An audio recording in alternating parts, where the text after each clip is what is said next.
नमस्कार। आज के हिंदी शिक्षण में मैं राकेश चंद्र काला, विद्यालय शिक्षा उत्तराखंड, आपका हार्दिक स्वागत करता हूं।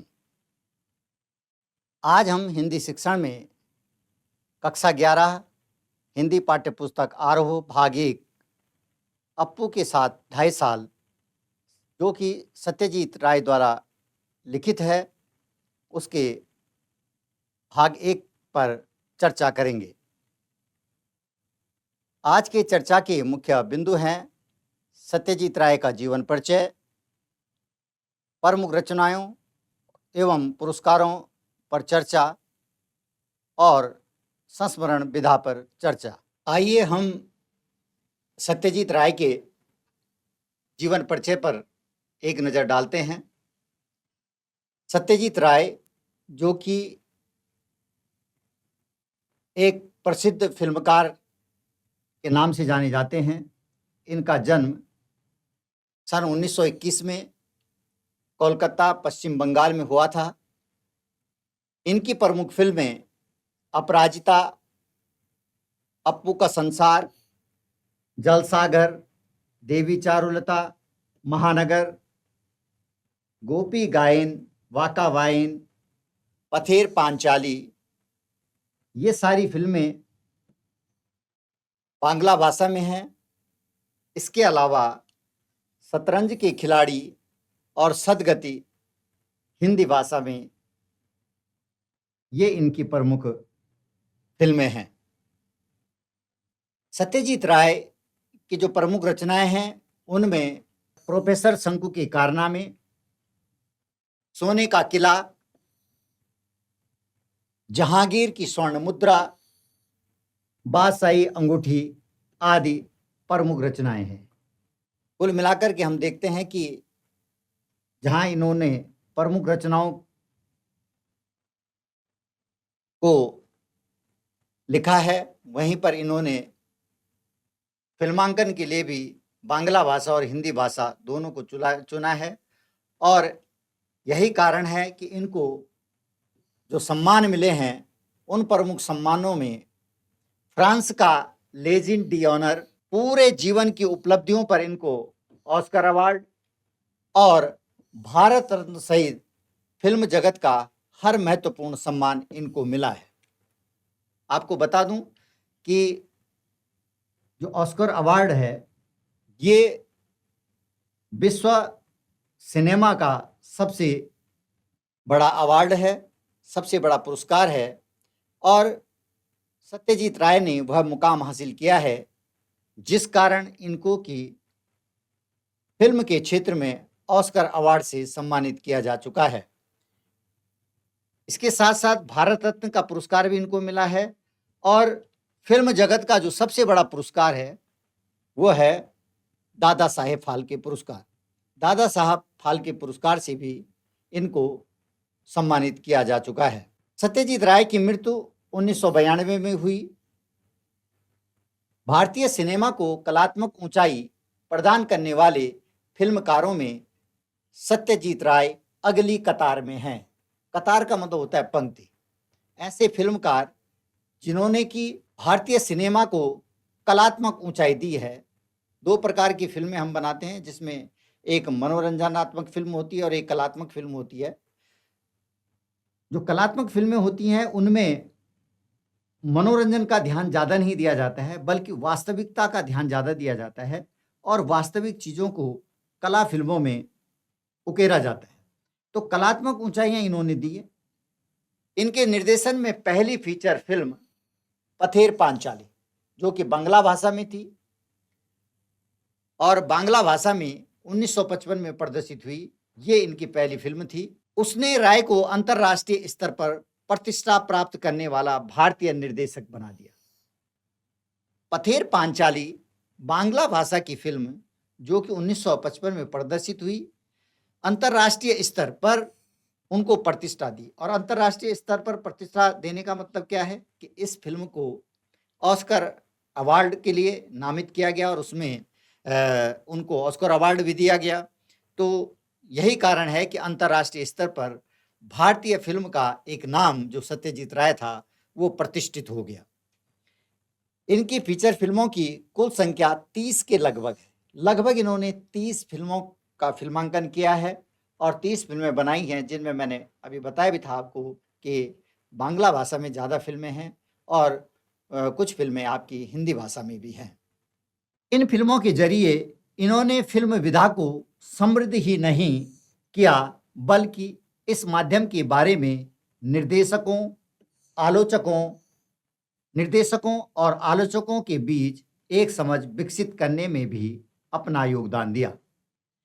इन फिल्मों के जरिए इन्होंने फिल्म विधा को समृद्ध ही नहीं किया, मतलब आगे ही नहीं बढ़ाया, बल्कि इस माध्यम के बारे में इन्होंने जो निर्देशक हैं या जो आलोचक हैं उनके बीच में एक बड़ी समझ भी पैदा की और उस समझ को पैदा करने में भी अपना योगदान दिया। ध्यान देने की बात है कि इनकी ज़्यादातर फिल्में साहित्यिक कृतियों पर आधारित हैं।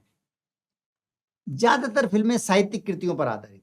साहित्यिक कृतियों का मतलब क्या है? साहित्य में विभिन्न लेखकों द्वारा जो लिखी गई पुस्तकें हैं या कहानी है या उपन्यास हैं या अन्य विधाएं हैं, उनको आधारित मान करके, उनको उठा करके, उनको देख करके और उसके बाद उन्हीं पर इन्होंने ज़्यादातर फिल्में बनाई हैं।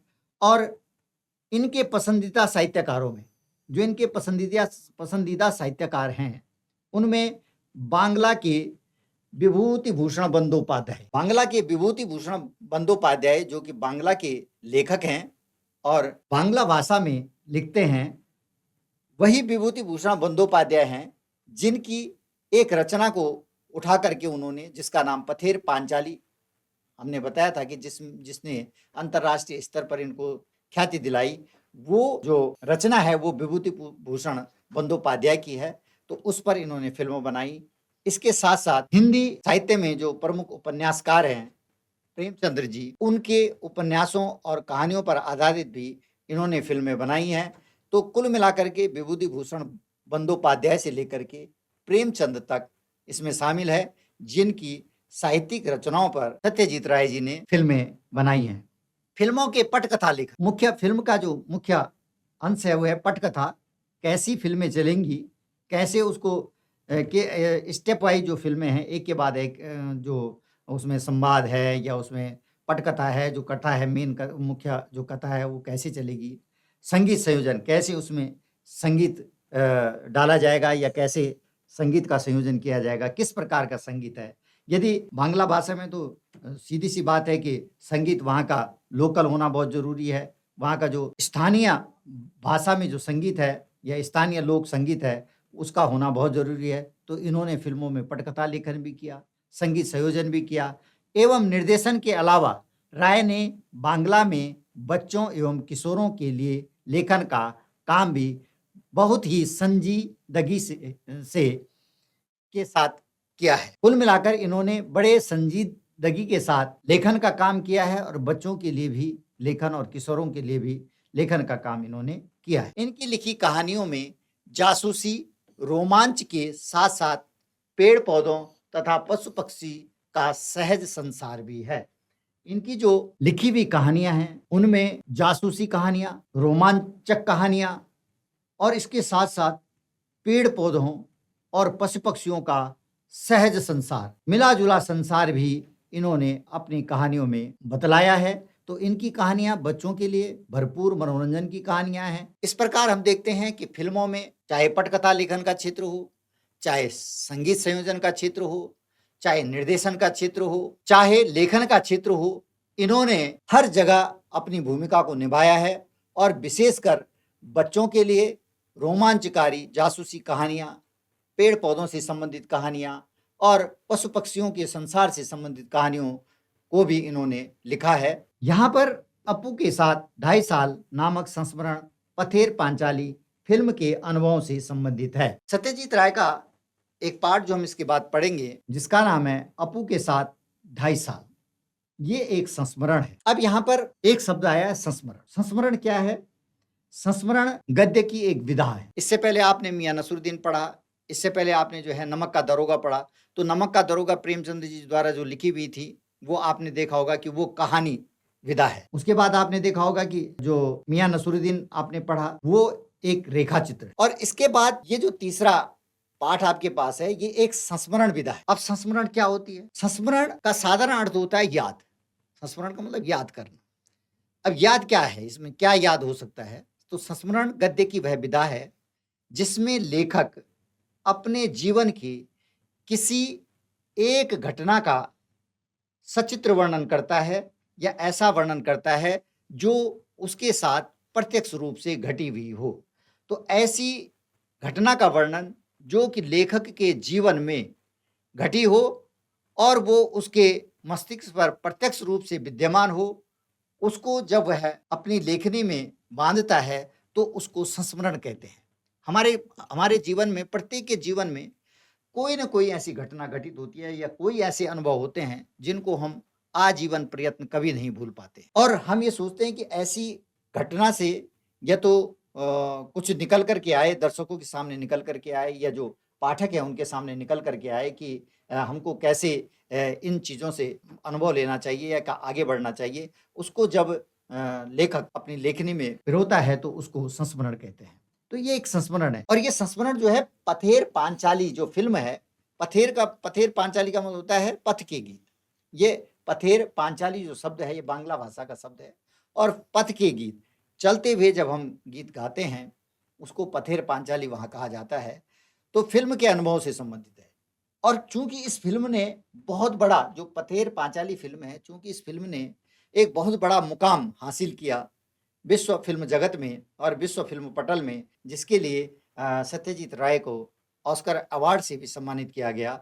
तो उसके जो अनुभव हैं, कोई भी फ़िल्म, इतनी बड़ी फ़िल्म और इतनी जो हम जिसको कह सकते हैं कि प्रसिद्ध फ़िल्म जो कि ऑस्कर में जाती है, तो उसमें ज़रूर कोई न कोई ऐसे अनुभव रहे होंगे, खट्टे-मीठे अनुभव जिनको कहते हैं, जो लगा होगा कि फ़िल्म को ऑस्कर अवार्ड मिलने के बाद सत्यजीत राय को लगा कि उनको उन अनुभव को लिखना चाहिए और हम सबके सामने प्रस्तुत करना चाहिए ताकि हम लोग जान पाएँ कि एक फ़िल्म, साफ-सुथरी फ़िल्म और कला फ़िल्म बनाना कितना कठिन है और उस मार्ग पर चलने के लिए क्या-क्या बाधाएँ आती हैं और किस प्रकार से हम उन बाधाओं को पार करते हैं।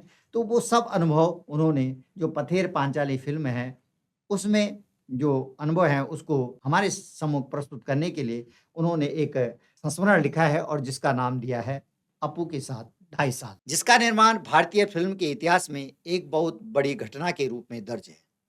भारतीय फ़िल्म के इतिहास में पथेर पांचाली फ़िल्म का बनना एक बड़ा इतिहास है और एक बड़ी घटना है, जिसको कि हमेशा याद रखा जाएगा और इस पाठ को पढ़ने के बाद हम देखेंगे कि किस प्रकार से ये संस्मरण हम सबके दिलों को छू जाता है कि कितनी कठिनाइयाँ और कितनी बाधाएँ आने के बाद भी जब सत्यजीत राय ऐसी फ़िल्म बनाते हैं, तो वह नामित होती है और वह जाती है ऑस्कर अवार्ड के लिए।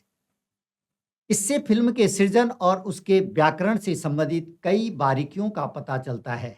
किस फ़िल्म से? इससे का मतलब पथेर पांचाली से या अपू के साथ 2.5 साल जो पाठ है, इससे फ़िल्म के सृजन बनाना, सृजन का मतलब होता है बनाना। फ़िल्म को कैसे बनाया जाता है और उसके व्याकरण, जिसको हम कहते हैं, साधारण शब्दों में कहते हैं कि आपको क्या किसी भाषा की एबीसीडी आती है या किसी भाषा की वर्णमाला आती है? अ से ज्ञ तक आते हैं। कहने का मतलब शुरुआत, मूल वर्ण, मूल जिसको कहते हैं तत्व जो हैं या जड़ कैसी है? फ़िल्म बनाने में, उसका सृजन करने में जो बारीकियाँ हैं, छोटी-छोटी चीज़ें हैं जिनका हमको ध्यान रखना पड़ता है और विशेषकर कला फ़िल्म बनाने के लिए, फ़िल्म में कलात्मक लाने के लिए उसका मूल जो ढाँचा है उसमें कहीं भी बदलाव नहीं करना होता है। किसी भी दृश्य को उसी प्रकार फ़िल्माया जाता है जैसे वह लिखा गया है। उसमें किसी भी प्रकार का हम ऐसा तत्व नहीं डाल सकते हैं कि जिससे मनोरंजकात्मक जो है वो हो पाए वो, ये नहीं है, बल्कि वो कलात्मक हो पाए, वो जैसा है वैसा ही दिखाई दे। तो इससे हमको बहुत बारीकियों का पता चलता है फ़िल्म में कैसे बनाई जाती है। यही नहीं, जो फ़िल्मी दुनिया अपने ग्लैमर से चुंधियाती हुई जान पड़ती है, उसका एक ऐसा सच हमारे सामने आता है, जिसमें साधनहीनता के बीच अपनी कला दृष्टि को साकार करने का संघर्ष भी है। आज की जो फ़िल्में हैं, उनमें ग्लैमर ज़्यादा है, ग्लैमर में दिखावा, बहुत ज़्यादा दिखावा है। हम उसको जो वास्तविकता से परे कभी-कभी हो जाता है, हमको लगता है ऐसा नहीं हो सकता है जीवन में और वो हम दिखा देते हैं। चकाचौंध की दुनिया जिसको हम दिखा देते हैं, तो वो ग्लैमर है, उससे चुंदियाती भी जान पड़ती है। जो फ़िल्मी दुनिया हमको लगती है कि ये चकाचौंध की दुनिया है, इसमें सब कुछ जो है वो इस प्रकार से दिखाया जाता है कि जो बहुत ही बढ़ा-चढ़ा करके होता है, लेकिन उसका एक ऐसा सच हमारे सामने इस फ़िल्म में आता है, जिसमें साधनहीनता के बीच अपनी कला दृष्टि को साकार करने का संघर्ष भी है। ये जो फ़िल्म है, ये हमको बताती है, या अप्पू के साथ 2.5 साल जो संस्मरण है, वो हमको बताता है कि किस प्रकार से साधनहीनता होने में, साधनों की कमी होने के बावजूद भी किसी फ़िल्म को कैसे साकार किया जाता है और कैसे संघर्ष करके उस फ़िल्म को एक कलात्मक रूप देकर के साकार करने का प्रयास किया जाता है। ऐसा हम इस फ़िल्म में देखने को हमको मिलता है, और इस पाठ को जब हम पढ़ते हैं, अप्पू के साथ 2.5 साल जो एक संस्मरण है, तो हमको पता चलता है कि किस प्रकार से फ़िल्मों में कलात्मकता आती है और बगैर साधन के, और कैसा संघर्ष किया जाता है, ये सब हम इस पाठ में पढ़ेंगे। इस पाठ का भाषांतर, भाषांतर का मतलब भाषा का अंतर, भाषा को जिसको हम अंग्रेजी में ट्रांसलेशन भी कहते हैं, तकरीबन वही है कि इस पाठ का भाषांतर। भाषांतर का मतलब होता है कि हम बांग्ला भाषा से हिंदी भाषा में जो लाया गया है, चूँकि उन्होंने अप्पू के साथ 2.5 साल को बांग्ला भाषा में लिखा है, तो आप इसको हिंदी में पढ़ रहे हैं, तो हिंदी में इसको लिखा गया है विलास गीते द्वारा। उन्होंने इसको रूपांतरण किया है, भाषा का बांग्ला से हिंदी में रूपांतरण किया है और उसको हमारे सामने प्रस्तुत किया है, तो उनका नाम विलास गीते हैं, जिन्होंने इसका भाषांतर किया है। किसी भी फ़िल्मकार के लिए उसकी पहली फ़िल्म एक अबूझ पहेली होती है। अबूझ का मतलब जिसका कोई उत्तर, जो बूझी नहीं जाती है। पहेली होती है, हम पहेली पूछते हैं तो उसका उत्तर हम जानना चाहते हैं, तो अबूझ जिसका उत्तर हमें नहीं मिल पाता है, किसी फ़िल्मकार के लिए उसकी पहली फ़िल्म एक अबूझ पहेली। उसको खुद ही नहीं लगता है, वो नहीं जान पाता है कि ये बन पाएगी, नहीं बन पाएगी, क्या होगा?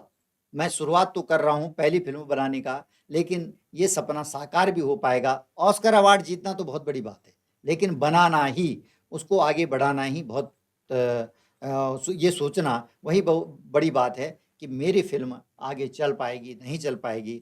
ये एक पहेली बन जाती है, और इस पहेली का उत्तर खुद भी फ़िल्मकार के पास नहीं होता है। बनने या न बन पाने की अमूर्त शंकाओं से घिरी। कैसी पहेली होती है? बनने या न बन पाने की। यह अबूझ पहेली कैसी है? जो बन या न बन पाने की अमूर्त शंकाओं से घिरी पहेली। अमूर्त का मतलब, मूर्त का मतलब जो वास्तविक है, जो हमको दिखाई दे रहा है। अमूर्त का मतलब जो हमको दिखाई नहीं देता है। जैसे हम कह सकते हैं कि ईश्वर का जो रूप है वो निराकार है, अमूर्त है, वो हमको दिखाई नहीं देता है। जिसको हम अपनी इंद्रियों से नहीं देख पाते हैं या महसूस नहीं कर पाते हैं, वो सारी चीज़ें अमूर्त हैं। क्योंकि जो हमारे पास है ही नहीं, जिसको हम देख ही नहीं पा रहे हैं। अभी हमने सोचा है कि हम एक फ़िल्म बनाएँगे, और वो बन पाए या न बन पाए, तो ऐसी शंकाएँ हमारे दिमाग में रहती है। तो वो अमूर्त शंकाएँ हैं, जिनको साकार होने में लगता है कि होती हैं कि नहीं होती हैं, उससे घिरी हुई एक अबूझ पहेली थी। किसी भी फ़िल्मकार के लिए ये होती है, और यही अबूझ पहेली सत्यजीत राय के लिए भी थी। जब उन्होंने पथेर पांचाली फ़िल्म बनाने का सोचा होगा, तो उनको लगा होगा कि कहीं उनको शंका रही होगी, कहीं फ़िल्म बन पाती है या नहीं बन पाती। फ़िल्म पूरी होती है तो फ़िल्मकार जन्म लेता है, और यदि फ़िल्म पूरी हो जाती है, यदि बन जाती, उसका उत्तर मिल जाता है, उनको लगता है कि वो सपना साकार हो जाता है, तो तब जो है एक नया फ़िल्मकार जन्म लेता है। और जैसे आपने देखा कि पथेर पांचाली फ़िल्म जब बन गई, तो सत्यजीत राय जो है वो पूरे फ़िल्म जगत में उनका नाम रोशन हो गया। तो एक नए फ़िल्मकार का जन्म हुआ। अपनी पहली फ़िल्म की रचना के दौरान हर फ़िल्मकार का अनुभव संसार इतना रोमांचकारी होता है कि वह उसके जीवन में बचपन की स्मृतियों की तरह हमेशा जीवंत बना रहता है। किसी भी फ़िल्मकार के लिए उसकी पहली फ़िल्म के जो अनुभव होते हैं, उसका जो संसार होता है, वो बड़ा रोमांचकारी होता है। जब हम कोई भी काम शुरुआत में करते हैं, तो एक रोमांच से, अंदर से ये जो है एक रोमांच हमारे मस्तिष्क पटल पर छाता है, हमारे हृदय में छाता है, और हम बड़े रोमांचित होते हैं, और उसका जो अनुभव है, उसको हम कभी नहीं भूल पाते हैं, और वो हमारी स्मृतियों में, हमारे स्मृतियों में सदैव जीवंत रहता है। इस अनुभव संसार में दाखिल होना उस बेहतरीन फ़िल्म से गुज़रने से कम नहीं है। इस अनुभव संसार में दाखिल होना और ऐसे अनुभव संसार में दाखिल होना उस बेहतरीन फ़िल्म से गुज़रने से कम नहीं है। और जो अनुभव संसार है वो किसी फिल्म में जब हम गुजरते हैं तो उससे कहीं भी कम नहीं है। वो अनुभव इस संसार में बहुत मायने रखता है।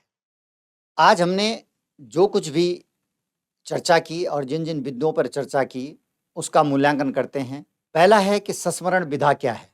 इसमें मैंने आपको बताया था कि हिंदी गद्य की कई विधाएँ हैं और उन विधाओं में एक विधा संस्मरण विधा भी है और संस्मरण विधा एक ऐसी विधा है जिसमें कोई भी लेखक अपने जीवन की किन्हीं प्रत्यक्ष अनुभवों का या किसी प्रत्यक्ष घटना का, एक घटना का वर्णन करता है और वह घटना वास्तविकता में आधारित होती है और उसका वर्णन लेखक द्वारा किया जाता है।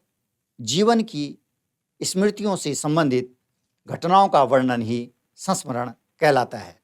सत्यजीत राय को कौन-कौन से पुरस्कारों से सम्मानित किया गया है? सत्यजीत राय को सिनेमा का सबसे बड़ा पुरस्कार या फिल्म जगत का सबसे बड़ा पुरस्कार ऑस्कर अवार्ड से सम्मानित किया गया है। इसके साथ-साथ भारत सरकार द्वारा दिए जाने वाला जो सर्वोच्च पुरस्कार है, वो भारत रत्न इनको दिया जा चुका है और इसके साथ-साथ भारतीय फिल्म जगत में जो सर्वोच्च पुरस्कार है, दादा साहेब फाल्के पुरस्कार, वह भी इनको प्राप्त हुआ है। अगला है कि अप्पू के साथ 2.5 साल किस भाषा में लिखी गई है?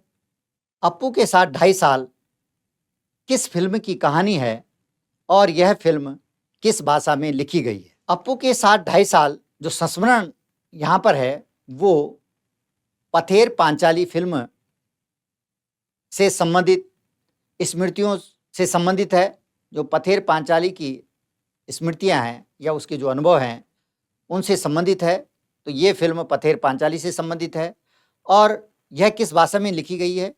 क्योंकि पथेर पांचाली जो शब्द है वो स्वतः ही बांग्ला भाषा का शब्द है, अतः यह फिल्म जो है वो बांग्ला भाषा में बनी हुई है। आज हमने जिन बिंदुओं पर चर्चा की, उनमें हमने सत्यजीत राय का जीवन परिचय पर चर्चा की, उसके बाद उनकी प्रमुख रचनाओं पर और उनको जो प्रमुख पुरस्कार मिले हुए हैं उन पर चर्चा की और महत्वपूर्ण बात यह है कि हमने आज जो है गद्य की एक और विधा संस्मरण पर भी चर्चा की। आइए अब आपको गृह कार्य देते हैं।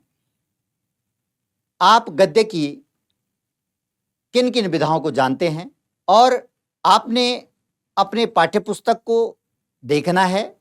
उनमें आपने जो पाठ आपको दिखाई देते हैं, उन पाठों को देखना है और उन पाठों में आपने सूचीबद्ध करना है कि जो पाठ आया हुआ है, उस पाठ में गद्य की कौन सी विधा है। जैसे आपने सबसे पहला पाठ नमक का दरोगा पढ़ा तो आपने वो देखा कि वो कहानी विधा है। आज आपने जो पाठ पढ़ा या सत्यजीत राय का जो संस्मरण देखा, अप्पू के साथ 2.5 साल, ये एक संस्मरण विधा है। तो इसी प्रकार से आपने क्या करना है, आपने अपनी गद्य की किताब को खोलना है। जो आरोह किताब है उसमें जितने भी गद्य खंड हैं, आपके जो पाठ हैं उनको देखना है और उसके बाद आपने सूची बनानी है उन पाठों की और उनके आगे लिखना है कि गद्य की कौन सी विधा है। तो ये आपके लिए एक गृह कार्य है और जो आपको देखने में आपको लगेगा, साथ-साथ ये भी लगेगा कि आपको कौन-कौन सी की गद्य की विधाएँ आपको आती हैं और किस प्रकार से आप देख सकते हैं कि आपके पास जो पाठ है वो गद्य की कौन सी विधा है। आज हमने जिन विषयों पर चर्चा की, आशा है आपको वो भली-भांति समझ आ गए होंगे। मिलते हैं एक नए अध्याय के साथ, तब तक के लिए धन्यवाद।